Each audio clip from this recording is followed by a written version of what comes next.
ये फ्रेंड्स अस्सलाम वालेकुम। रेसिपी के इस किचन में खुशामदीद। ईद उल अज़हा से रिलेटेड मज़ेदार वीडियो लेकर आई हूँ। सबसे पहले ना सिर्फ ईद उल अज़हा से रिलेटेड बल्कि आप इसे पूरे साल के लिए महफूज करके रख लें, क्योंकि प्याज सस्ते हुए हुए हैं। तो आपने फ्रेश इस तरह से रेड कलर के जो प्याज है ना वो ले लेने हैं। अच्छा, जब प्याज लेंगे तो कुछ इस तरह के प्याज भी आपको नज़र आएंगे इसके अंदर, और उसके साथ आपको ये बड़े बड़े जो रेड कलर के प्याज हैं ये ज़्यादा बेहतर रहता है कि आप इस तरह के लें, क्योंकि इसके अंदर रस भी बहुत ज़्यादा होता है। रस का मतलब ये है कि ये बहुत ज़्यादा फ्रेश रहते हैं पूरा साल, अगर आप इसको रखने का तरीका सीख लें।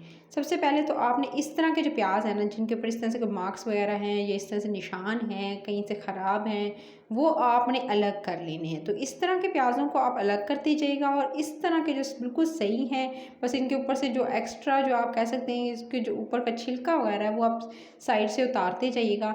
तो इस तरह के प्याज़ों को जो बिल्कुल परफेक्ट है उनको अलग कर लेते हैं, और जो इस तरह के डैमेज हुए हैं बिल्कुल उनका ऊपर भी कोई मार्क है, उस तरह से आप कह सकते हैं कि उसके ऊपर कोई निशान है, तो कहीं से तो वो आप अलग करते जाएं। तो ये निशान वाले अलग कर लेते हैं, और जो बिल्कुल करेक्ट हैं, बिल्कुल उसके ऊपर कोई मार्क्स वगैरह नहीं है, वो अलग कर लेते हैं। कुछ एक्स्ट्रा जो इसके ऊपर इस तरह से छिलके वगैरह है, ज़्यादा उतारने नहीं है, बस एक्स्ट्रा जो है वो आप अलग कर लीजिएगा। बाकी जो है आपको इतनी मेहनत करने की ज़रूरत नहीं है, सिंपल आपने इस तरह से अलग करते जाना है। तो ये जितने जो बिल्कुल ठीक थे, जिनको बिल्कुल कुछ आप कह सकते हैं कि एक्स्ट्रा उनको करने की ज़रूरत नहीं है, इस पर कोई जी आप अलग से इनको काटें, कुछ ख़राब हुए होते हैं बिल्कुल, वो आपने दे, लेकिन ये भी चेक कर लेना ख़राब ना हो।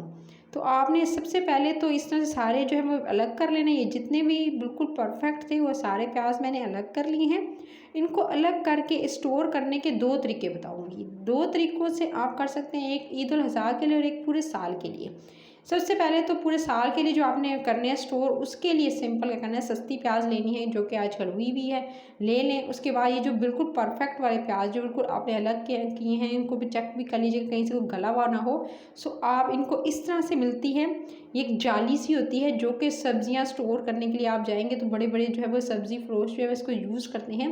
तो इस तरह की नेट की जो है वो आप ले लीजिएगा, ये ईज़िली आपको बाज़ार से मिल जाएगी। इसमें डालते जाएंगे, देखिए एक्स्ट्रा जो आपको नीचे नज़र आ रहा हो, जो इसके ऊपर से थोड़ा थोड़ा बहुत जो एक्स्ट्रा गंद वगैरह होगा वो अलग से हो जाएगा। सो आप इसकी एक फ़ायदा तो ये देखते हैं नीचे कितना ज़्यादा काफ़ी हद तक गंद जो है वो निकल चुका है। वो एक्स्ट्रा जो इसका था वो आपने जो है इससे क्या होगा कि वो स्ट्रेन हो जाएगा, और अच्छे से आपके बिल्कुल साफ़ सुथरे प्याज जो होंगे।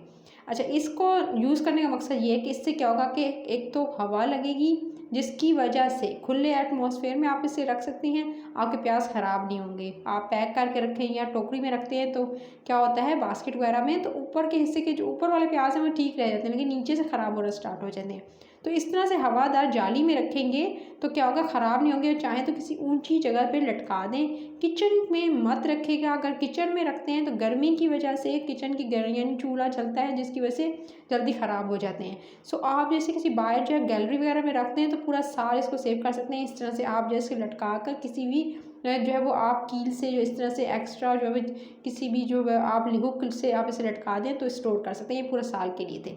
अब ईद उल अज़हा के लिए ईद से एक दिन पहले, एक या दो दिन पहले, मैं कह रही हूँ कि इस पूरा हफ्ते के लिए नहीं कि आप अभी से स्टोर कर लें, एक दो दिन पहले आपने क्या काम करना है, आपने प्याज लेने हैं जो थोड़े से डैमेज हुए हुए थे उनको काट लीजिएगा, और यानी थोड़े से मार्क्स वगैरह थे उनको अलग कर लिया। उन प्याज़ों को आपने ज़ाया नहीं करना, उन प्याज़ों को लेना है आपने, और उसको आपने इस तरह से बारीक बारीक काट लेना है जिस तरह से।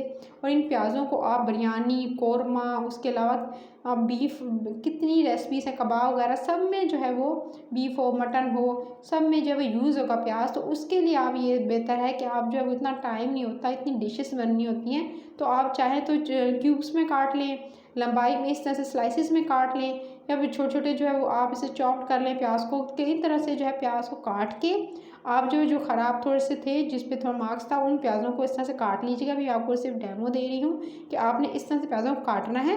फिर इस तरह से जिप लॉक बैग मिलते हैं, जिप लॉक बैग लीजिएगा, साफ़ सुथरा होना चाहिए zip lock bag, new use कीजिएगा।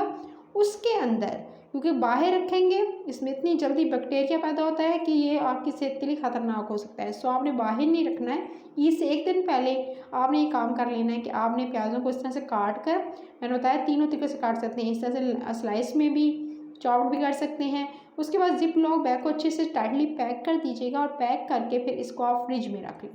फ्रिज में रखेगा, बाहर नहीं रखेगा, ख़राब हो जाएंगे इसको। आपने फ्रिज में रख सकते हैं और जब जी चाहे आप इसे यूज़ कर सकते हैं। तो ईद उल अज़हा के लिए ये बेस्ट टिप हो गई। तो आपको दोनों टिप्स पसंद आई हो तो लाइक शेयर और चैनल को सब्सक्राइब ज़रूर कर लीजिएगा मज़े मज़े की वीडियोज़ के लिए ईद उल अज़हा से रिलेटेड। अपना ख्याल रखिएगा, टेक केयर।